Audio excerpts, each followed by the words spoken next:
ایک دانہ چلا جاتا ہے تو کھانسی شروع ہو جاتی ہے، پانی کی ضرورت پڑتی ہے، وہ کون ذات ہے؟ اگر تو اسی پر غور کر لے تو رب سمجھ میں آ جائے گا۔ ایک ایک نعمت پر انسان اگر تصور کرے تو واقعتاً وَإِن تَعُدُّوا نِعْمَتَ اللَّهِ لَا تُحْصُوهَا، ہم اللہ کی نعمت کو گن ہی نہیں سکتے۔ رات میں سو رہے ہیں، بے بس ہیں، بے کس ہیں، کچھ پتہ نہیں ہے، میرا مالک سانس کا نظام بھی چلا رہا ہے، اندر کے ہارٹ کا نظام بھی چلا رہا ہے، اندر کی کڈنی اور گردوں کا نظام بھی چلا رہا ہے، اندر کے انتریوں کا نظام بھی چلا رہا ہے، اندر کے سارے مسائل چل رہے ہیں، میں سویا ہوا ہوں اور رب کریم کا ایک نظام چل رہا ہے۔ اللہ پوچھتا ہے بتاؤ وفی انفسکم افلا تبصرون، تیری ذات میں میرے دلائل ہیں، اگر تو واقعتاً انصاف چاہنے والا ہے تو تیرے رب کے اوپر تجھے یقین ہو جائے گا۔ یہ اللہ کا عظیم المرتبت ایک احسان ہے کہ میں سویا ہوا ہوں اور اس کی کاریگری اندر کے اندر چل رہی ہے اور مجھے پتہ بھی نہیں ہے۔ اسی لیے جناب نبی کریم صلی اللہ تعالیٰ علیہ وسلم نے ایک صحابی رضی اللہ تعالیٰ عنہ کو فرمایا کہ جب رات تم بستر پر جاؤ تو وضو کر لو، وضو بہت بڑی دولت ہے، وضو کر کے ہم کو سونا چاہیے۔ کئی سنتیں زندگیوں سے ہماری مفقود ہو چکی ہے، ہم بولنے والے رہ گئے، عمل والے نہیں ہیں، ہم تقریروں والے رہ گئے، عمل کی زندگی سے کورے ہیں، ہم شاندار بیانوں والے رہ گئے، عمل کی زندگی سے ہم کورے ہو گئے ہیں۔ آپ سن کر کے لذت لے رہے ہیں، میں بول کر کے لذت لے رہا ہوں، مجھے بولنے میں مزہ آ رہا ہے، آپ کو سننے میں مزہ آ رہا ہے، باقی ایک عملی زندگی جو ہماری ہونی چاہیے، نظام نبی کریم صلی اللہ علیہ وسلم والی، وہ نظام حضور پاک صلی اللہ علیہ وسلم ہماری زندگی میں نہیں ہے۔ حضرت فرماتے ہیں اس صحابی رضی اللہ تعالیٰ عنہ کو نصیحت کرتے ہوئے، رات میں جب بستر پر آؤ تو پہلے وضو کر لو، اور وضو کرنے کے بعد رائٹ ہینڈ یعنی دائیں کروٹ پر لیٹو۔ دائیں کروٹ پر لیٹنا سنت قرار دیا گیا ہے، نبی اکرم صلی اللہ علیہ وسلم کا معمول تھا دائیں کروٹ پر لیٹنا، اگرچہ پوری رات لیٹنا ضروری نہیں ہے، جب تک آپ لیٹ سکتے ہیں لیٹ جائیے، پھر اگر آپ تھک جاتے ہیں تو تھوڑی دیر کروٹ بدل لیں، پھر آپ دائیں کروٹ پر چلے جائیں، یا نیند میں اگر کروٹ بدل گئی تو کوئی حرج نہیں ہے، پھر جب آنکھ کھل جائیں تو دائیں کروٹ پر لیٹ جائیں۔ فرمایا دائیں کروٹ پر، حضرات علماء نے لکھا ہے کہ دائیں کروٹ پر لیٹنا سنت رسول اللہ صلی اللہ علیہ وسلم ہے، اور بائیں کروٹ کے اوپر لیٹنا یہ اطباء کی سنت ہے، ڈاکٹروں کی سنت ہے۔ وہ اس لیے ہمیں لیفٹ میں سلاتے ہیں کہ ہمارا ہارٹ لیفٹ میں ہے، ہمارا قلب جو ہے وہ لیفٹ میں ہے، اور جب ہم بائیں کروٹ پر سوتے ہیں تو ہمارا ہارٹ جو ہے یہی ہوتا ہے، اس کو راحت ملتی ہے، اور جب راحت ملتی ہے تو نیند اچھی آ جاتی ہے۔ اس لیے ڈاکٹر کہتے ہیں کہ تم بائیں کروٹ پر لیٹو، ہمارے آقا فرماتے ہیں کہ دائیں کروٹ پر لیٹو، اس لیے کہ قلب اور دل جو ہے وہ معلق رہے گا، لٹکا ہوا رہے گا، اور جب لٹکا ہوا رہے گا تو وہ ہلے گا، اور جب ہلے گا تو تمہیں فجر میں اٹھنا آسان ہو جائے گا۔ جناب رسول اللہ صلی اللہ علیہ وسلم کی ایک حکمت ہے کہ آقا نے ہم کو دائیں کروٹ پر سونے کو فرمایا، اور علماء نے لکھا ہے کہ الٹا لیٹنا یہ شیطان کا سونا ہے۔ عرفات کے اندر جب حاجیوں کی دعائیں ہوتی ہے اللہ مغفرت فرماتے ہیں تو روایت میں ہے کہ شیطان الٹا لیٹ جاتا ہے، جو گویا وہ کہتا ہے میں ذلیل ہو گیا کہ میری محنت بیکار ہو گئی، اس نے توبہ کر لی اور یہ تائب ہو کر کے معاف ہو کر کے جا رہا ہے۔ اور چت لیٹنا یعنی سیدھے لیٹنا یہ فلسفیوں کا سونا ہے، جو سوچتے سوچتے سو جاتے ہیں، جو کبھی یہ سوچ رہے ہیں وہ سوچ رہے ہیں اور اسی کے اندر سو جاتے ہیں۔ تو چت لیٹنا فلسفیوں کا ہے، اور بائیں کروٹ پر لیٹنا یعنی لیفٹ کے اندر لیٹنا یہ اطباء کا سونا ہے، اور الٹا لیٹنا یہ شیطان کا سونا ہے، اور دائیں کروٹ پر لیٹنا جناب نبی کریم صلی اللہ علیہ وسلم کی سنت ہے۔ فرمایا آقا صلی اللہ علیہ وسلم نے صحابی رضی اللہ تعالیٰ عنہ کو نصیحت کرتے ہوئے وضو کر لو، وضو کرنے کے بعد دائیں کروٹ پر لیٹو، اور فرمایا اللہم انی وجہت وجہی الیک وفوضت امری الیک والجأت ظہری الیک لا ملجأ ولا منجأ منک الا الیک آمنت بکتابک الذی انزل وبنبیک الذی ارسل۔ اور اس دعا کے اندر جو نبی نے دنیا سما دی، اللہ کے نبی علیہ السلام کی دعائیں معصورہ و منقولہ جو ہیں اس کو یاد کرو، اور یاد کر کے ان دعاؤں کو مان ہو اس میں دنیا آخرت کی ساری بھلائیاں ہیں۔ ہمارے زمالیہ صاحب رحمۃ اللہ علیہ ایک دعا کا بڑا اہتمام فرماتے تھے، اللہم ان قلوبنا ونواسینا وجوارحنا بیدک لم تملکنا منها شیئا فاذا فعلت ذلك بنا فقل انت ولینا واہدنا الی سواء السبیل۔ اے اللہ ہمارے دل، ان قلوبنا ونواسینا ہماری پیشانیاں، وجوارحنا اور ہمارے اعضاء تیرے ہاتھ میں ہیں۔ اشارہ تھا اس بات کی طرف کہ اللہ ہماری پوری باڈی اور ہمارے پورے بدن کو تیرے تابع بنا لے۔ اگر تو نے دشمن کے حوالے، شیطان کے حوالے کیا تو ہم کبھی کامیاب نہیں ہو سکتے۔ یہ اللہ کے حبیب پاک صلی اللہ علیہ وسلم کی دعا کا راز ہے۔ تو ان دعاؤں کو جو آقا صلی اللہ علیہ وسلم نے مانگی ہے، ان دعاؤں کو یاد کرو، اس میں دنیا آخرت کی ساری باتیں آ چکی ہیں۔ میری دنیا کی ساری ضرورتیں بھی نبی نے اس میں مانگی ہے، میری آخرت کی ساری ضرورتوں کو بھی نبی کریم صلی اللہ علیہ وسلم نے اللہ سے مانگا ہے۔ تو فرمایا انی وجہت وجہی ہے، اے اللہ میں سو رہا ہوں، اب میں اپنا چہرہ تیری طرف کر رہا ہوں۔ مطلب یہ ہے کہ اللہ تیرے حوالے ہو رہا ہوں۔ وفوضت امری الیک، اے اللہ میں سو جاؤں گا، مجھے کچھ پتہ نہیں ہے میرے ساتھ کیا ہوگا، میرے مکان میں کیا ہوگا، میں اپنے معاملات تیرے حوالے کر رہا ہوں۔ وفوضت امری الیک والجأت ظہری الیک، اے اللہ میں تجھے اپنا پشت پناہ بناتا ہوں، میرا بودیگار اللہ تجھے بنانا ہوں، میں تیرے حوالے کرنا ہوں اپنی ذات کو۔ والجأت ظہری الیک لا ملجأ ولا منجأ منک الا الیک، اے اللہ بچانے والا اور مدد کرنے والا تیرے علاوہ کوئی نہیں۔ لا ملجأ ولا منجأ منک الا الیک، آمنت بکتابک الذی انزل، اے اللہ میں تیری اس کتاب پر ایمان لایا جو تو نے اتاری ہے، وبنبیک الذی ارسل، اور تیرے اس رسول پر، تیرے اس نبی پر جو تو نے بھیجا ہے، اللہ میں ایمان لایا۔ اللہ کے حبیب پاک صلی اللہ علیہ وسلم فرماتے ہیں اگر تم نے یہ عمل کر لیا اور رات میں اگر موت آ گئی، مت علی الفطرت، تو تم ایمان پر مرو گے۔ حضور پاک صلی اللہ علیہ وسلم فرماتے ہیں تم ایمان، سنت والی زندگی بناؤ بھائی، سنت والی زندگی، اپنی زندگیوں کو سنت پہ لاؤ۔ خدا پاک کی قسم یہ نبی جتنا محبوب ہے اس کے طریقے اتنے ہی محبوب ہیں۔ آقا صلی اللہ علیہ وسلم اللہ کو جتنے محبوب ہیں، ان کے طریق چاہے چھوٹا ہو چاہے بڑا ہو، چاہے چھوٹی سنت ہو چاہے بڑی سنت ہو، اللہ کو اتنے ہی پیارے ہیں آپ کے طریقے۔ ہمارے حضرت ہردوئی رحمۃ اللہ علیہ، حضرت مولانا ابرار الحق صاحب ہردوئی رحمۃ اللہ علیہ فرماتے ہیں کہ اگر کوئی وضو کے بعد اس دعا کا اہتمام کرے، اللہم اغفر لی ذنبی ووسع لی داری وبارک لی فی رزقی، جو نبی علیہ السلام کی سنت ہے کہ وضو کے بعد انسان جو ہے وہ اللہم اجعلنی من التوابین واجعلنی من المتطہرین، اس کے ساتھ ساتھ یہ بھی دعا ہے اللہم اغفر لی ذنبی، اللہ میرے گناہ کو معاف فرما، ووسع لی داری، اے اللہ مجھے وسیع مکان عطا فرما، وبارک لی فی رزقی، اے اللہ میرے رزق میں برکت عطا فرما۔ حضرت ہردوئی رحمۃ اللہ علیہ فرماتے ہیں کہ میں قسم کھا کر کہتا ہوں کہ جن لوگوں نے ان دعاؤں کا اہتمام کیا وہ بے مکان تھے، اللہ نے مکان عطا فرمایا۔ لیکن یہ مکان اتباع سنت کی بنیاد پر، حضور پاک صلی اللہ علیہ وسلم کی سنت کی بنیاد پر۔ قاضی عافیہ ایک بہت بڑے حنفی قاضی گزرے ہیں ہارون رشید کے دور میں، بہت بڑے قاضی تھے، جج تھے۔ ان کے خلاف شکایت پہنچ گئی ہارون رشید کے پاس کہ وہ حکومت کے مال میں اسراف کرتے ہیں، فضول خرچی کرتے ہیں، ضائع کرتے ہیں مال کو۔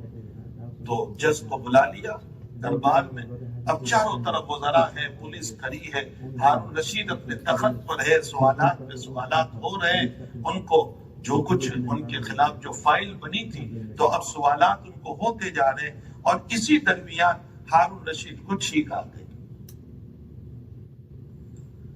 سارے مجمع نے کہا یرحمک اللہ، قاضی عافیہ نے یرحمک اللہ نہیں کہا۔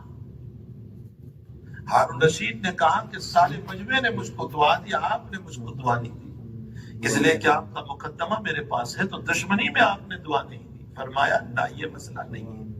حضور پاک صلی اللہ علیہ وسلم فرماتے ہیں کہ جس کو چھینک آئے اور وہ الحمدللہ بولے تو جواب میں یرحمک اللہ بولنا ہے۔ آپ کو چھینک تو آئی لیکن آپ نے الحمدللہ نہیں بولا، اس لیے میں نے جواب نہیں دیا۔ اگر آپ الحمدللہ بولتے تو میں جواب دیتا، تو میں نے سنت پر عمل کرتے ہوئے آپ کو جواب نہیں دیا۔ ہارون رشید نے اس پر فرمایا کہ جو آدمی خلاف سنت دعا نہیں دے سکتا ہے وہ خلاف سنت حکومت کا مال کیسے استعمال کر سکتا ہے؟ اسی پر مسئلہ ان کا ختم ہو گیا، ان کو رہائی ہو گئی۔ اکابر نے لکھا ہے ان کی رہائی کیوں ہوئی؟ اتباع سنت کی بنیاد، نبی کریم صلی اللہ علیہ وسلم کی سنت کی اتباع فرمائی، اس لیے ان کی رہائی ہوئی۔ تو میرے بھائیو، حقیقت یہ ہے کہ اللہ کی نعمتوں کو اگر کوئی گننا چاہے تو نہیں گن سکتا ہے، لیکن ان تمام نعمتوں میں سب سے بڑی نعمت دین و ایمان ہے۔ اس سے بڑھ کر کوئی نعمت نہیں ہو سکتی ہے۔ دنیا کی زندگی چتنی روٹی پر بھی گزر سکتی ہے، دنیا کی زندگی سوکھی روٹی پر بھی گزر سکتی ہے، دنیا کی زندگی کرائے کے اپارٹمنٹ پر بھی گزر سکتی ہے، دنیا کی زندگی چھوٹے سے کمرے پر بھی گزر سکتی ہے، دنیا کی زندگی ایک چادر پر لیٹ کر بھی گزر سکتی ہے، دنیا کی زندگی 2-4 کپڑوں پر بھی گزر سکتی ہے، لیکن ایمان اور دین کے بغیر زندگی نہیں گزر سکتی۔ اس سے بڑھ کر کوئی نعمت اللہ کی نہیں ہو سکتی ہے جو ایمان اور دین کی نعمت ہے۔ ہمارے بھائی نے ابھی اعلان کیا کہ دنیا اور آخرت کی ساری کامیابی اسی دین میں رکھی ہے۔ وہ اسی بات کی طرف اشارہ فرما رہے ہیں کہ ہماری کامیابی دنیا کی ہو یا آخرت کی ہو، اسی ایمان کو نعمت سمجھو گے تو کامیابی ملے گی، ایمان کو نعمت نہیں سمجھا تو کامیابی نہیں مل سکتی۔ تو سب سے بڑی نعمت ایمان اور دین ہے۔ مجھے اور آپ کو سب سے زیادہ فکر اپنے ایمان کی ہونی چاہیے۔ اتنی فکر دنیا کی نہ ہو جتنی ایمان کی فکر ہو، اتنی کاروبار کی نہ ہو۔ کیا آپ نے وہ واقعہ قرآن کریم کا نہیں پڑھا کہ حضرت یعقوب علیہ السلام مرض الوفات میں ہیں، دنیا سے رخصت ہو رہے ہیں، اتنے بڑے پیغمبر ہیں اور اپنے 12 بیٹے چاروں طرف کھڑے ہیں، اس میں ایک نبی بھی ہے یوسف علیہ السلام، اور آپ سوال فرما رہے ہیں اپنے بیٹوں کو، ما تعبدون من بعدی، تم میرے بعد کس کی عبادت کرو گے؟ نہیں پوچھا بیٹو مکان کیسے تقسیم کرو گے، میراث کیسے تقسیم کرو گے، جائیداد کیسے تقسیم کرو گے، اور تم کہاں بسو گے، تم کہاں رہو گے، ایک لفظ نہیں فرمایا۔ جو فکر تھی وہ آپ کی ایمان اور دین کی فکر تھی۔ ما تعبدون من بعدی، میرے بچوں بتاؤ تم میرے بعد کس کی عبادت کرو گے؟ کیا میں اور آپ کبھی ہم یہ شبہ کر سکتے ہیں کہ حضرت یوسف علیہ السلام علیہ باللہ شرک کر لے؟ جو نبی ہے شرک کا خیال تک ہم کو نہیں ہو سکتا، وہم بھی نہیں ہو سکتا۔ تو یوسف علیہ السلام تو نبی ہے، باقی 11 بھائی ولی ہیں، اولیاء کرام میں ان کا شمار ہوا ہے۔ ظاہر سی بات ہے کہ جہاں اولیاء ہو، جہاں نبی موجود ہو، اور ان سے یہ پوچھنا کہ بتاؤ تم میرے بعد کس کی عبادت کرو گے، جبکہ شرک کا دور دور کا خیال نہیں ہو سکتا ہے، لیکن اس سے اس بات کا پتہ ضرور چلتا ہے اولاد دیندار ہو پھر بھی ان کے ایمان کی فکر کرنا چاہیے، ان کے دین کی فکر کرنا چاہیے۔ جو یعقوب علیہ السلام کے اس واقعے کو قرآن کریم نے نقل کر کے اس قرآن کے پڑھنے والوں کو، مجھے اور آپ کو سبق دیا ہے، تو تمام نعمتوں میں سب سے افضل، سب سے اعلیٰ اگر کوئی نعمت ہے وہ ایمان اور دین کی نعمت ہے۔ اس ایمان اور دین کی نعمت کو ہمیں بچانا ہے، اور اس کو بچا کر کے وَاعْبُدْ رَبَّكَ حَتَّىٰ يَأْتِيَكَ الْيَقِينُ، اللہ کی عبادت کرتے رہو، یعنی ایمان پہ قائم رہو موت تک۔ یاتیک الیقین کا معنی موت تک، موت تک ایمان پر قائم رہو۔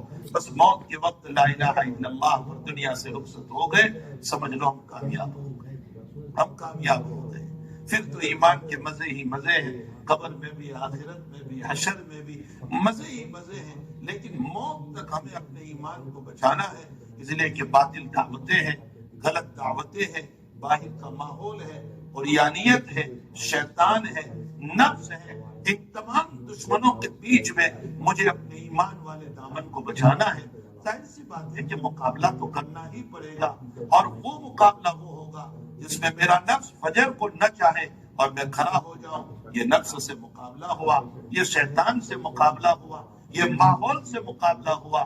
میرا جی چاہتا ہے کہ میں ڈرگس اور شراب میں جاؤں، رشوت اور سود میں جاؤں، لیکن یہ باہر کی دعوت کے مقابلے میں میں اپنی ذات کو مقابلہ کرتے ہوئے ان مسائل میں نہ جاؤں۔ یہ باطل طاقتوں کا مقابلہ ہے۔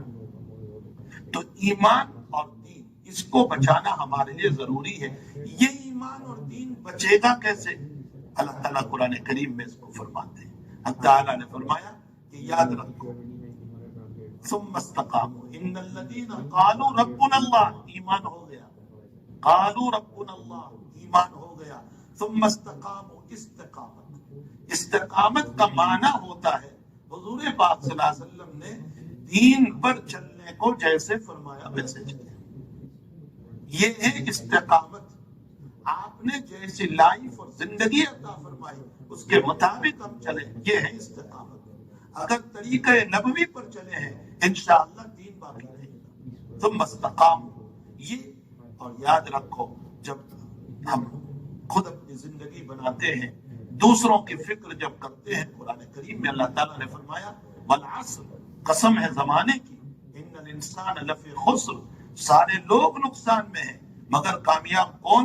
جس نے پہلے اپنی لائف بنائی، الا الذین آمنوا وعملوا الصالحات، ایمان اور اعمال صالحہ، پھر اس کے بعد فکر کرنے لگا دوسروں کی بھی، وتواصوا بالحق وتواصوا بالصبر، ایمان کی دعوت دینے لگا، دین کی دعوت دینے لگا، فکر کرنے لگا لوگوں کی زندگی کی، نمازوں کی، عبادت کی، بہترین زندگی کی، اور ان کی طرف سے آنے والے مسائل پر صبر کرتا رہا. یہ مسئلہ مسلم ہے، سارا قرآن بھرا پڑا ہے اس بات سے، ساری تاریخ بھری پڑی ہے اس بات سے کہ ہمیشہ دعوت لے کر اٹھتے ہیں، اس کی مخالفت ہوتی ہے. یہ کان کھول کر سن لو، کام کرنے والوں، جو دعوت کا کام کرے گا مخالفت ہوگی. لیکن یہ بھی سن لو کہ دعوت کا کام کرنے والا دائی جو ہوتا ہے وہ مخالفت نہیں کرتا ہے. دائی کی مخالفت ضرور ہوتی ہے. انبیاء کی زندگی دیکھو، حضرات انبیاء کی خوب مخالفت ہوئی، خوب مخالفت ہوئی. ان تمام نبیوں کی زندگی کو تو یہ آپ علماء سے معلوم کریں. میں صرف جناب رسول اللہ صلی اللہ علیہ وسلم کی زندگی کے 2 واقعے پیش کروں. آپ کا ایک واقعہ ایسا ہے کہ آپ پر سحر تک کیا گیا، آپ پر جادو کیا گیا، اور 3 دینار دیے گئے جادو کرنے والوں کو، اور دینار سونے کے ہوتے ہیں، یعنی 3 تولہ سونا دیا گیا نبی کریم صلی اللہ علیہ وسلم کے خلاف جادو کا. اور وہ جادو کا اثر حضرت پر اتنا زبردست ہوا، اتنا زبردست ہوا کہ آپ دنیا کے امور بھولنے لگے، دنیا کی باتیں بھولنے لگے. اور 40 دن تک بہت سخت اثر رہا، حتیٰ کہ اللہ کی طرف سے جبریل و میکائیل نے آ کر آپ کو بتایا کہ فلاں کنویں کے اندر آپ کے خلاف جادو کی چیزوں کو دفن کیا گیا ہے، اور اس میں آپ کے بال مبارک کو بھی لیا گیا ہے، اور آپ کی جو کنگھی تھی اس کے دندانوں کو بھی لیا گیا ہے، اور ایک جو ہے سر کی شکل بنا کر کے وہاں اس کو دفن کیا گیا ہے. پھر آپ نے وہاں سے نکالا اور اس کو کھولا، اور اسی کے اوپر سورہ ناس اور سورہ فلق کا نزول ہوا. اللہ تعالیٰ نے ان دونوں صورتوں کی برکت سے آپ کے سحر اور جادو کو کھولا حضور پاک صلی اللہ تعالیٰ علیہ وسلم پر. اس کے باوجود 1 سال تک ہلکا سا اثر رہا. تو ایک دائی کی زندگی پر سحر تک ہوا ہے. ایک دائی کی زندگی پر یہ بھی مسائل آئے کہ خیبر کے میدان میں آپ کی دعوت دی گئی اور پورا بکرا بھون کر کے آپ کی دعوت میں رکھا گیا، اور اس میں وہ خطرناک زہر ملایا گیا کہ انسان کھائے اور فوراً مر جائے. اس کے اثر کا اندازہ اس سے ہو سکتا ہے کہ حضور پاک صلی اللہ علیہ وسلم نے نوالا اٹھایا اور منہ میں رکھا، اور فوراً آپ نے اس کو نکال دیا، اور دعوت کرنے والی عورت زینب نام تھا اس کا، یہودیہ تھی، اس کو بلایا اور کہا کہ اس میں تو نے زہر ملایا ہے. کہا آپ کو کیسے پتا؟ حضرت نے فرمایا یہ گوشت کا مجھ کو کہہ رہا ہے کہ مجھ میں زہر ملایا گیا ہے، اور میں نے اس کو نکال دیا. سچ بتا تو نے کیوں ملایا؟ اس نے کہا کہ میں نے اس لیے ملایا کہ اگر آپ جھوٹے ہیں تو آپ سے ہم کو نجات ملے گی، اور اگر آپ سچے ہیں تو آپ کو پتہ چل جائے گا. لیکن حقیقت یہ ہے کہ وہ جھوٹی تھی، حضرت کو مارنے ہی کے لیے جو ہے زہر ملایا گیا تھا. اور اس کا اثر کتنا رہا؟ جو ذرا سا لعاب کے ساتھ ملا تھا منہ میں، پیٹ میں تو گیا بھی نہیں تھا، حضرت نے نکال دیا تھا. لیکن اثر یہ رہا کہ بخاری شریف میں ہے مرض الوفات کے اندر حضرت عائشہ رضی اللہ تعالیٰ عنہ سے حضرت فرماتے ہیں عائشہ خیبر کا زہر مجھے اندر سے کاٹ رہا ہے. آپ انداز لگائیں کہ کہ سن 7 میں آپ کو زہر دیا گیا ہے، سن ہجری 7 میں، اور سن ہجری 11 میں وفات رسول صلی اللہ علیہ وسلم ہو رہی ہے، اور اس موقع پر آپ 3.5 سال کے بعد بھی فرما رہے ہیں کہ مجھے خیبر کا زہر کا اثر جو ہے اندر سے کاٹ رہا ہے۔ تو آپ کو اتنا زہریلا مادہ بھی دیا گیا۔ دائی کے ساتھ ہمیشہ مسائل ہوتے رہتے ہیں، لیکن یاد رکھو دائی مخالفت نہیں کرتا، اس کے حسن اخلاق لوگوں کو اپنی طرف کھینچتے ہیں۔ ایک دعوت دینے والے کی صفات جو آقا صلی اللہ علیہ وسلم سے ہے وہ ہمیں پڑھنا چاہیے۔ لوگ مخالفت کریں گے لیکن ہم ان کی مخالفت نہیں کریں گے۔ ہاں یہ ضرور ہے، لوگوں کے گناہوں سے ہمیں مخالفت ہوگی، افراد سے مخالفت نہیں ہوگی۔ صحابہ کا مشہور جملہ ہے، لا نکرہ عن العاصی ولکن اکرہ عن المعاصی۔ فرمایا ہم گنہگاروں سے نفرت نہیں کرتے ہیں، ہم گناہ سے نفرت کرتے ہیں۔ افراد گناہ کرنے والے جو ہوا کرتے ہیں ان کو تو ہم اپنے سینے سے لگا لیں گے، لیکن ان کے گناہوں سے نفرت ہوا کرتی ہے۔ اور انبیاء کرام علیہ السلام کی ساری زندگی ہم کو یہ بتا رہی ہے۔ میرے بھائیوں، میرے دوستوں، میرے بزرگوں، یہ مسئلہ خوب سمجھ لو کہ آقا کی زندگی کے بغیر یہ کام نہیں ہو سکتا ہے۔ آپ کی زندگی کو ہمیں سمجھنا پڑے گا۔ ہم چاہے کتنے ہی بڑے دائی دعوت کے میدان میں بن جائیں، لیکن محمد الرسول اللہ صلی اللہ علیہ وسلم نے ہمیں جو دعوت کے طریقے دیے ہیں اس طریق کے بغیر ہم امت کو اپنی طرف نہیں بلا سکتے۔ حضرت جب عمرۃ القضاء کے لیے سن 7 میں تشریف لے گئے، بڑی دشمنی تھی آپ سے خالد بن ولید کو، بڑی دشمنی تھی۔ دشمنی کا حال یہ ہے کہ حضرت جب تشریف لے گئے، بڑی دشمنی تھی خالد بن ولید سے، اور حال یہ تھا ان کا کہ خالد بن ولید جب نبی علیہ السلام 3 دن کے لیے عمرۃ القضاء کے لیے تشریف لے گئے، اہل مکہ نے صرف 3 دن کی ویزا دی تھی حضرت کو۔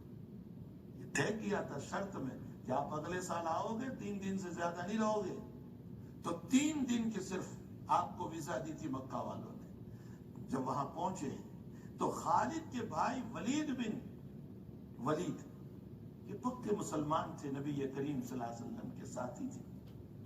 حضرت نے فرمایا این خالد، کس سے متعلق پوچھ رہے ہیں؟ وہ خالد جو نبی علیہ السلام کی دشمنی میں مکہ چھوڑ کر چلے گئے، اور یہ کہا کہ محمد جب تک مکے میں رہے گا میں مکے میں بھی نہیں رہوں گا۔ حد ہو گئی دشمنی کی، حد ہو گئی کہ جب تک محمد مکے میں ہے میں نہیں رہوں گا۔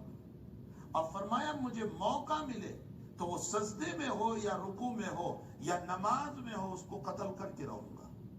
یہ خالد کی تمنائیں تھی۔ کتنا بڑا دشمن، اور آقا صلی اللہ علیہ وسلم کیا معاملہ کر رہے ہیں؟ دائی کے صفات، میں تو صرف یہ واقعات بتا رہا ہوں، اشارات۔ دائی کی صفات کیا ہونی چاہیے؟ حضرت نے بڑی محبت سے پوچھا اینا خالد، خالد کہاں ہے؟ تو ولید بن ولید جو ان کے بھائی تھے، حضرت کے پکے صحابی ہیں، بڑا پیارا جواب دیا۔ اوہ اللہ ہمیں ادب سکھائے، اللہ ہمیں ادب سکھائے، ہم میں ادب نہیں۔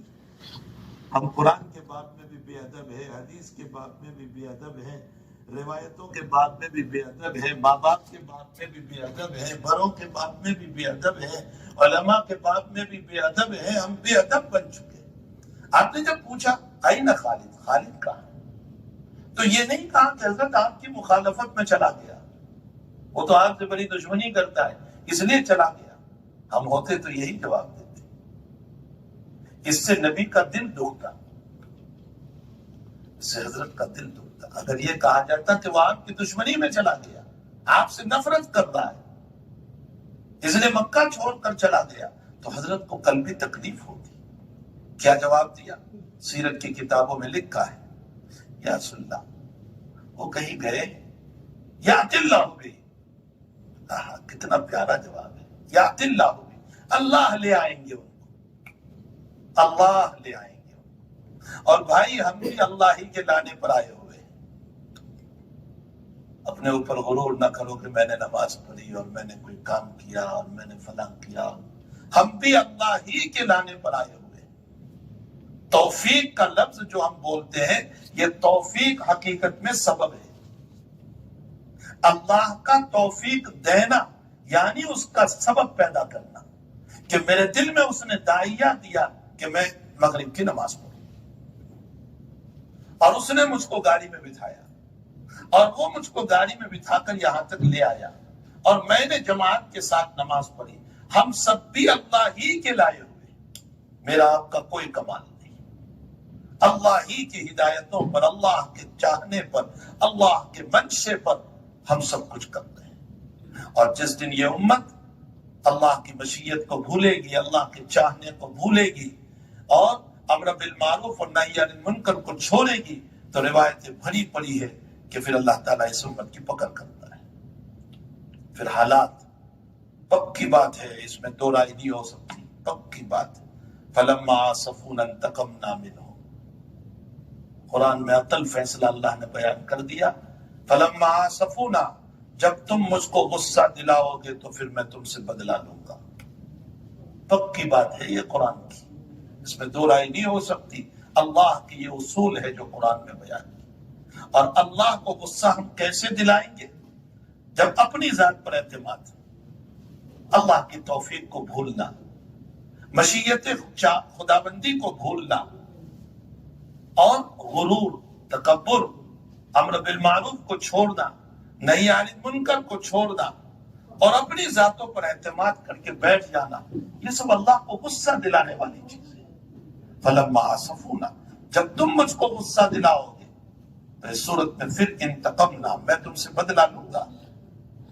اور دوسری طرف قرآن نے ایک مسئلہ اور بھی بیان فرمایا، جب تم مجھ سے محبت کرو گے، میری اطاعت کرو گے، میری فرما برداری کرو گے، تمہارے ہر کام میں مجھ کو یاد کرو گے، ہر کام میں اللہ نے کیا، اللہ نے کیا، اللہ نے کیا، تو پھر میں کیا کروں گا؟ حبب الیکم الایمان وزینہ فی قلوبکم وکرہ الیکم الکفر والفسوق والعصیان۔ قرآن تو پڑھو، جگہ جگہ جو ہمیں قرآن تعلیم دیتا ہے۔ فرمایا جب تم میری ذات پر اعتماد کر کے کام کرو گے تو پھر نتیجہ یہ ہوگا کہ میں تمہارے دلوں میں ایمان کی محبت کو بٹھا دوں گا، اور ایمان کو مزین کر دوں گا تمہارے دلوں میں۔ پھر تمہیں ایمان پیارا لگے گا، ایمان کی باتیں پیاری لگے گی، اور تمہیں کفر سے نفرت ہوگی، تمہیں شرک سے نفرت ہوگی، تمہیں برائیوں سے نفرت ہوگی۔ وَقَرَّحَ إِلَيْكُمُ الْكُفْرُ وَالْفُسُوقُ وَالْعِصْيَانُ، یہ کب ہوگا؟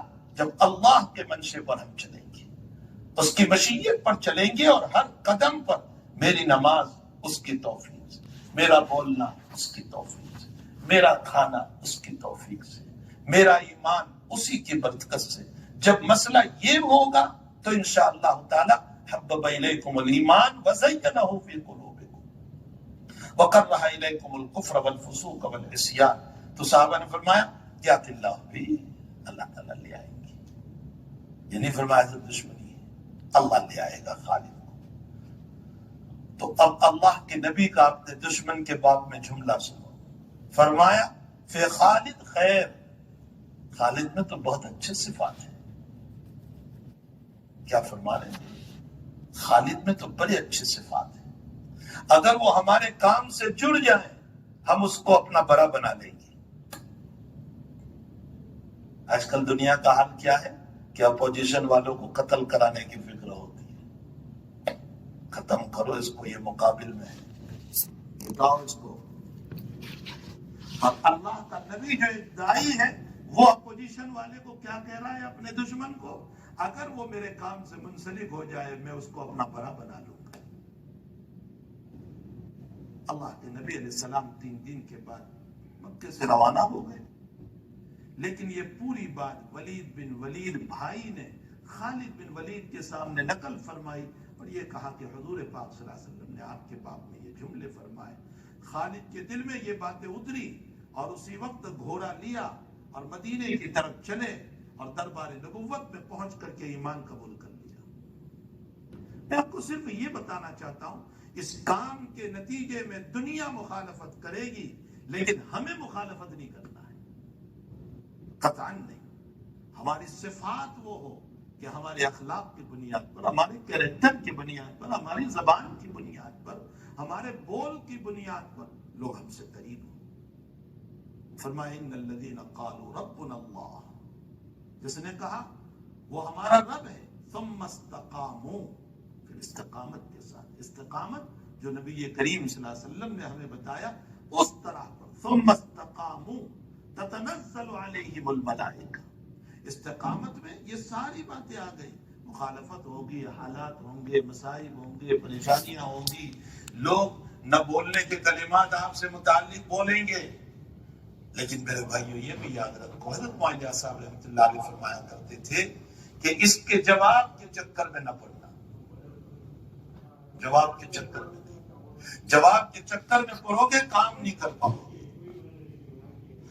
حضرت کے ملفوظ میں حضرت فرمایا کرتے تھے دشمن کا جواب کام سے دیا جاتا ہے، زبان سے نہیں، کام کرتے رہو، جس کام میں لگے رہو اس کام کو کرتے رہو، یہ کام خود جواب بن جائے گا، آپ کے حسن اخلاق اور اچھے اخلاق خود جواب بن جائیں گے۔ ہمارے اکابر میں مجدد الفسانی رحمۃ اللہ علیہ گزرے، بہت بڑے آدمی، بہت بڑے آدمی، بہت زیادہ دین کی دعوت ہے۔ جہانگیر کا زمانہ تھا، کسی وجہ سے وہ مخالف ہو گیا، بادشاہ وقت اور حضرت کو جیل میں ڈال دیا، جو مجدد ہے زمانے کا اس کو جیل میں ڈال دیا۔ اب ظاہر سی بات ہے کہ حضرت کے شاگرد جتنے تھے اور مریدین جتنے تھے ان سب نے کہا کہ ہم جہانگیر کو ماریں گے، قتل کریں گے، بغاوت اس کے خلاف بادشاہ وقت۔ تو حضرت کو پہلے جیل میں اطلاع کی کہ ہم یہ چاہتے ہیں، تو حضرت نے جواباً فرمایا ایسا نہ کرو، جہاں تم میرے چاہنے والے ہو اس کے بھی تو چاہنے والے ہیں، نتیجہ یہ ہوگا کہ تم اس کے قتل کے در پہ ہوں گے تو ملک میں ایک ہنگامہ ہوگا، اور اس آگ کو اگر میں بجھانے میں لگوں گا تو اللہ کے دین کا کام کیسے کروں گا؟ فرمایا فتنوں میں پڑ کر کے دین کا کام نہیں ہو سکتا ہے، فتنوں کو ایک طرف رکھتے ہوئے دین کا کام کرتے ہو، اس کے لیے اس کا ملک بہتر ہے، اس کا محل بہتر ہے، میرے لیے جیل خانہ بہتر ہے۔ حضرت نے جواباً لکھا تھا کہ اس کے لیے اس کا محل بہتر ہے، میرے لیے جیل خانہ بہتر ہے۔ تو میرے بھائیوں، حقیقت یہ ہے کہ ہمارے حسن اخلاق، اسی لیے حضرت معاویہ صاحب رحمۃ اللہ علیہ فرمایا کرتے تھے، خوب سنو حضرت کے اس ملفوظ کو، فرمایا ہمارا یہ کام تو اخلاق کا لین دین ہے۔ لوگ سرسری اس جملے کو پڑھ لیتے ہیں، ہمارا یہ کام تو اخلاق کی لین دین ہے، یعنی میں آپ کو اچھے اخلاق سے ملوں، آپ مجھے اچھے اخلاق سے ملیں۔ جب جماعتیں چلتی ہے نا تو ساتھیوں کی نصرت، ایک دوسرے کے بوجھ کو اٹھا لینا، بیمار ہو گیا اس کا تعاون کرنا، اس کی مدد کرنا، کسی کو کوئی شکایت ہے تو اس شکایت پر اس کا تعاون، اس کو حل کرنے کی۔ فرمایا ہمارا یہ کام تو اچھے اخلاق کی لین دین ہے، اور اچھے اخلاق کی لین دین سے فرمایا دین پھیلتا ہے، اچھے اخلاق کی لین دین سے دین پھیلتا ہے۔ یہی وجہ ہے کہ آپ غور فرمائیں، اللہ کے حبیب پاک صلی اللہ علیہ وسلم فرماتے ہیں الناس معادن کمعادن الذهب والفضہ، ہم سب جو ہے نا، جتنے لوگ یہاں بیٹھے ہو، نبی علیہ الصلوۃ والسلام نے ہم تمام کو مائن سے مثال دے کر سمجھایا، مائن، اور وہ بھی سونا اور چاندی، گولڈ اور سلور کی مائن، کمعادن الذهب والفضہ، جیسے سونے کی کان ہوتی ہے، سونے کی مائن ہوتی ہے، چاندی کی کان ہوتی ہے اور چاندی کی مائن ہوتی ہے۔ فرمایا کہ اسی طرح ان تمام انسانوں کے اندر یہ سب کان ہے، سب مائن ہے، کسی میں گولڈ ہے، کسی میں سلور ہے، کسی میں کون سا گولڈ، کون سا سلور۔ نبی علیہ السلام یہ کوئی ضعیف روایت نہیں پیش کر رہا ہوں، بخاری کی روایت ہے، صحیح ترین روایت۔ اللہ کے نبی علیہ السلام یہ بتانا چاہتے ہیں کسی کو حقیر نہ سمجھو، ہر ایک کے اندر اللہ نے جوہر رکھے، کسی کو حقیر نہ سمجھو۔ ہاں یہ فرق ضرور ہے ایمان والوں میں کہ کوئی سابقم بالخیر ہوگا، قرآن کریم میں اللہ فرماتا ہے، کوئی مقتصد ہوگا، مقتصد معتدل بیچ بیچ، اور کوئی ظلم علی نفسہ ہی ہوگا، یعنی ہے تو مومن لیکن گناہ سے اپنی ذات پر ظلم کیا۔ یہ قرآن نے مومن کے 3 طبقات بیان فرمائے۔ ایک قولی تھی سابقون بالخیرات، جو بہت آگے نیکیوں میں چلنے والے۔ ایک قولی تھی ومنہم مقتصد، معتدل ہے، نہ بہت گناہ ہے اور نہ بہت نیکیاں ہیں۔ اور ایک وہ ہے ظلم علی نفسی، ہے تو مومن لیکن گناہ بہت ہو گئے۔ لیکن یاد رکھو یہ تینوں کے تینوں صفت ایمان کی وجہ سے جنت میں ضرور جائیں گی۔ قرآن کہہ رہا ہے جنت میں ضرور جائیں گے۔ یہ اور بات ہے کہ سابقون بالخیرات پہلے جائیں گے اور معتدل قسم کے لوگ ہیں وہ دوسرے نمبر پر، اور جنہوں نے اپنی ذاتوں پر ظلم کیا گناہ کر کر کے۔ اگر رحمت کی نظر ہو گئی اللہ کی تو ابتدائے وحلہ میں، اور اگر رحمت کی نظر نہ ہوئی تو اس صورت میں سزا بھگت کر، لیکن بہرحال اس کا ایمان اس کو جنت میں ضرور لے جائے گا۔ تو یہ 3 قسم کے درجات قرآن کریم نے ایمان والوں کے بیان فرمائے۔ ہاں یہ بھی حدیث شریف میں ضرور فرمایا نبی کریم صلی اللہ علیہ وسلم نے کہ اگر تم گناہ نہیں کرو گے تو میں ایسی قوم کو لے آؤں گا جو گناہ کرے گی اور مجھ سے معافی مانگے گی، میں ان کو معاف کروں گا۔ اس کا یہ مطلب اللہ نہیں کہہ رہا ہے کہ تم گناہ کرو، اس کا مطلب اللہ یہ بیان کرنا چاہتا ہے کہ معافی تمہارے اندر ہونی چاہیے۔ کیوں؟ اس لیے کہ جیسے میں رزاق ہوں، تمہاری بھوک پر صفت رزاقیت کا ظہور ہوتا ہے۔ جیسے میں محیی ہوں، تمہاری زندگی پر میری صفت محیی کا ظہور ہو رہا ہے۔ اسی طرح جب تم گناہ کرتے ہو تو میں اپنی صفت غفاریت کو ظاہر کرنا چاہتا ہوں کہ تمہارا رب غفاریت والا ہے، رحمت والا ہے۔ یہ مطلب نہیں ہے کہ ہمیں گناہوں کی اجازت دے دی، مطلب گناہ ہو جائیں تو فوراً توبہ کرو، میں اپنی رحمت اور میں اپنی غفاریت سے تمہیں معاف کر دوں گا۔ تو یہ 3 درجات ہیں مومنوں کے، لیکن جنت میں تینوں جائیں گی۔ تو ہمیں کسی کی تحقیر، حقارت، کسی کو ذلیل پنا، کسی کو چھوٹی اور گری ہوئی نظر سے نہیں دیکھنا چاہیے۔ سب میں صلاحیت ہے، کسی میں صبر کی صلاحیت، کسی میں شکر کی صلاحیت، کسی میں نماز کی صلاحیت، کسی میں روزوں کی صلاحیت، کسی میں اور دین کے جذبات کی صلاحیت، کسی میں اصلاح بین الناس کی صلاحیت۔ ہر ایک میں صلاحیت موجود ہے، مجھے اور آپ کو ان صلاحیتوں کو کھولنا ہے۔ اگر ہر مومن کی ہم صلاحیتوں کو کھولیں گے تو انشاءاللہ تعالی ہر مومن دین کا داعی بن جائے گا۔ ہمیں ان کی صلاحیت کو اجاگر کرنا ہے۔ حضور پاک صلی اللہ تعالی علیہ وسلم نے اپنے صحابہ میں یہی کام کیا۔ کسی کو فرمایا ابو عبیدہ تم میں امانت کی صفت بڑی زبردست ہے، میری امت کا امین ابو عبیدہ ہے۔ کسی صحابی سے متعلق آپ نے فرمایا علی تمہارے فیصلے بڑے اونچے ہیں، واخزانہ علی۔ ہر ایک کی صفت کو نبی علیہ السلام کھولتے جا رہے ہیں، تجھ میں یہ صلاحیت، تجھ میں یہ صلاحیت، تجھ میں یہ صلاحیت۔ آپ انداز لگائیں میرے بھائیوں، مدرسوں میں جو حدیث کی کتابیں پڑھائی جاتی ہے اس میں ایک باب مستقلاً چیپٹر آتا ہے کتاب المناقب، جس میں صحابہ کے فضائل۔ آپ ایک لفظ ایسا نہیں پاؤ گے کہ نبی علیہ السلام نے کسی کی برائی پر کوئی لفظ کہا ہو کہ اس میں یہ برائی ہے۔ ہر ایک کے اندر جو جوہر تھا اس جوہر کو کھولا، فرمایا میرا حذیفہ جو ہے اس کے اندر ایک صفت ہے اور وہ رازدار ہے، میرے فلاں صحابی میں یہ صفت ہے۔ ابو موسیٰ اشعری سے فرمایا ابو موسیٰ تیرا قرآن اتنا بہترین پڑھنا ہے کہ مجھے ایسا معلوم ہوتا ہے کہ داؤد علیہ السلام کی آواز اللہ نے تجھ کو عطا کر دی۔ کیسے آپ صحابہ کرام کے اندر کی خوبیوں کو اجاگر کر رہے ہیں۔ میرا آپ کا حال کیا معاف فرمائے، چاہے عالم ہو چاہے دعوت کا کام کرنے والا ہو، ہماری نظریں دوسروں کے عیوب پر جا رہی ہے، خوبیوں پر نہیں جا رہی۔ ہم برائیاں دیکھتے ہیں، اس میں یہ برائی ہے، اس میں یہ برائی ہے، اس میں یہ برائی ہے۔ نتیجہ یہ ہے کہ برائیوں کے نتیجے میں امت ٹوٹتی جا رہی ہے، نفرتیں پھیلتی جا رہی ہیں۔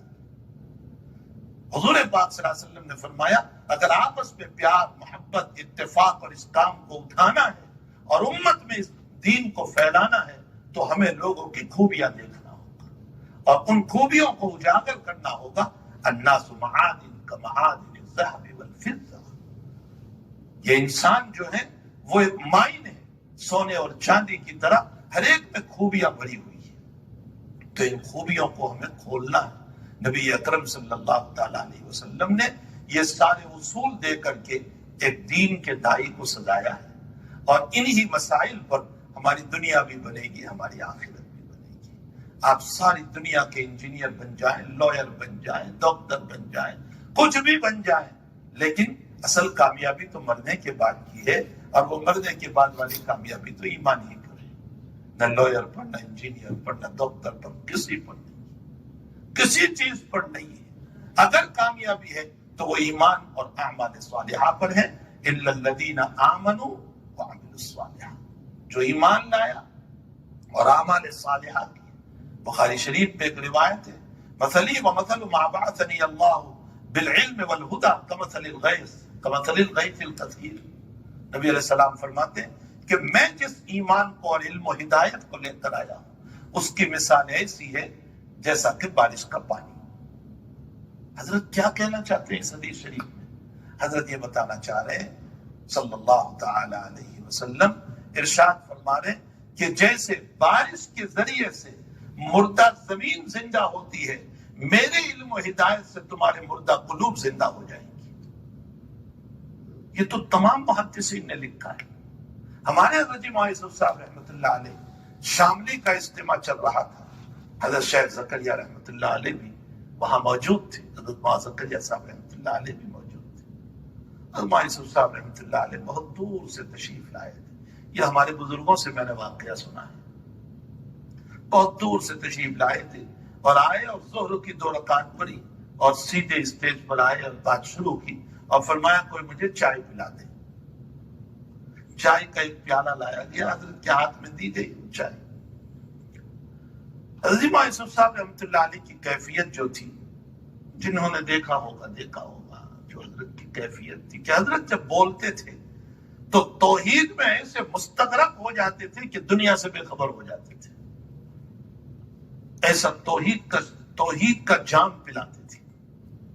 آپ کے بیانات بھی آج دیکھ لیں جو اجتماعات میں ہوئے تھے، توحید کی باتوں پر امت کو ہلا کر رکھتے تھے. آدھے پونے گھنٹے تک وہ کپ جو چائے کا تھا وہ ہاتھ میں رہا، حضرت توحید پر بولتے جا رہے. حضرت شیخ فرما رہے ابے یوسف چائے تو پی. فرمایا ابے یوسف چائے تو پی. تو ہمارے بزرگوں نے جو وہاں موجود تھے انہوں نے بتایا کہ ایسا ہمیں معلوم ہوا کہ گویا حضرت عرش پر پہنچے تھے، فرش پر آ گئے. وہاں اس حدیث شریف پر جو حضرت نے جملہ ارشاد فرمایا تھا وہ مجھے نقل کرنا ہے. حضرت نے فرمایا اس حدیث کی شرح کرتے ہوئے کہ نبی علیہ الصلوۃ والسلام نے جو پانی سے اور بارش سے مثال دی، اس میں ایک بات اور بھی سمجھ میں آ رہی ہے. حضرت فرماتے ہیں کہ دیکھو تم دنیا بھر کی چیزوں کو کھا لو پی لو، لیکن پیاس تو پانی ہی سے بجھے گی. تم نے کولڈ ڈرنک پی پھر کہتے پانی لاؤ، تم نے کوک پیا پھر کہتے پانی لاؤ، تم نے کوئی ٹھنڈا پی لیا کہتے پانی لاؤ. ارے بھائی ابھی آپ نے آئس کریم کھائی، ٹھنڈا پیا اور اب پانی مانگ. بھائی آپ کہتے ہیں پیاس تو پانی ہی سے بجھتی ہے. حضرت نے اپنے علم و ہدایت کی مثال پانی سے دے کر کے بتایا جیسے دنیا کی پیاس ساری چیزیں پینے کے باوجود نہیں بجھتی جب تک کہ پانی نہ پیو. فرمایا اسی طرح تمہارے دل کی پیاس تم ساری دنیا کے علوم حاصل کر لو اور ڈگریوں پہ ڈگریاں اور سائنس کی ساری ترقیوں سے اپنے آپ کو مالا مال کر لو اور لائر اور انجینئر اور نہ معلوم کیا کیا آپ بنتے چلے جاؤ، حتیٰ کہ چاند پہ چلے جاؤ، ساری دنیا کے علوم کو حاصل کر لو، لیکن تمہارے دل کی پیاس تو میرے علم و ہدایت ہی سے بجھے گی. اس کے بغیر تمہارے دلوں کو سکون نہیں مل سکتا ہے. اللہ بذکر اللہ تطمئن القلوب. تمہارے دلوں کا سکون اللہ کی یادوں میں، نبی کی سنتوں میں، قرآن میں، ایمان میں، نمازوں میں رکھا ہے. میرے بھائیوں، انہی سلسلے میں اللہ نے زمانے کی جو ہمیں ایک محنت دی ہے، جس کے ذریعے سے شرابی اپنا شراب چھوڑ رہا ہے، جس کے ذریعے سے درخت والا اپنے درخت کو چھوڑ رہا ہے، جس کے ذریعے سے بے نمازی نمازی بن رہا ہے، جس کے ذریعے سے لوگوں کی زندگیوں میں دین کی فکریں آ رہی ہیں، جس کی وجہ سے لوگوں کی آخرت بنائی جا رہی ہے. یہ ایک عظیم المرتبت کام جس شکل میں بھی اس وقت چل رہا ہے، ٹوٹا پھوٹا صحیح، لیکن بہرحال ایک کام اللہ نے ہم کو دیا ہے. ہمیں اس کام کو حرز جان بنانے کی ضرورت ہے، اپنے دل سے لگانے کی ضرورت ہے، اور کاموں کے مقابلے میں اس کام کو ترجیح دے کر اپنا زیادہ سے زیادہ وقت اس کام میں لگے. اس کی ہمیں فکر کرنے کی ضرورت ہے. امت کی پریشانیاں، امت کے حالات، امت کے مسائل، جس کا حل اسباب کی دنیا میں بہت کچھ بیان کیا جاتا ہے، لیکن سب سے بڑا مسائل کا حل یہ ہے کہ اللہ راضی ہو جائے. اللہ راضی ہو جائے. ایک حدیث شریف ذہن میں آ رہی ہے، نبی اکرم صلی اللہ علیہ وسلم نے فرمایا من اصلح بینہ وبین اللہ تبارک و تعالی اصلح اللہ بینہ وبین الخلائق. اللہ اکبر. فرمایا جس نے اپنا معاملہ اللہ سے صحیح کر لیا، اللہ کہتا ہے تیرا معاملہ میں دنیا والوں کے ساتھ صحیح کر دوں گا. شرط یہ ہے کہ تم مجھ سے اپنے معاملے کو صحیح کر لے. اللہ سے معاملات کو صحیح کرنے کے لیے یہ کام ہم کو دیا گیا ہے، اور اس کی فکر دنیا کے اندر جاری ہے. ہمیں چاہیے کہ ہم اس سلسلے میں انگلی کٹا کے شہیدوں میں نام لکھوا دے، ورنہ یہ کام چلا 4 مہینے کا نہیں ہوا کرتا ہے. یہ کام تو ساری زندگی کا ہے. یہ چلا 4 مہینہ تو ایک ترتیب کے لیے کہا گیا ہے، ورنہ یہ کام ساری زندگی کا کام ہے. اور اٹھک بیٹھک، چلتے پھرتے، اٹھتے بیٹھتے، راستے میں کوئی ملا، مسجد میں کوئی ملا، اور ادھر پارکنگ میں کوئی ملا، کہیں بھی کوئی مل گیا، ہم اس کو دین کے 1-2 باتیں پیار محبت کے ساتھ بتا دیں ایک اچھے انداز کے اندر. یہ سب دعوت و تبلیغ میں داخل ہے. اللہ اس کی ہم سب کو توفیق عطا فرمائے. اس کے لیے بھائی ہمارے کچھ تقاضے ہوتے ہیں. یہاں کے تقاضے، یہاں کے جو ذمہ دار ہیں وہ احباب زیادہ جانتے ہیں.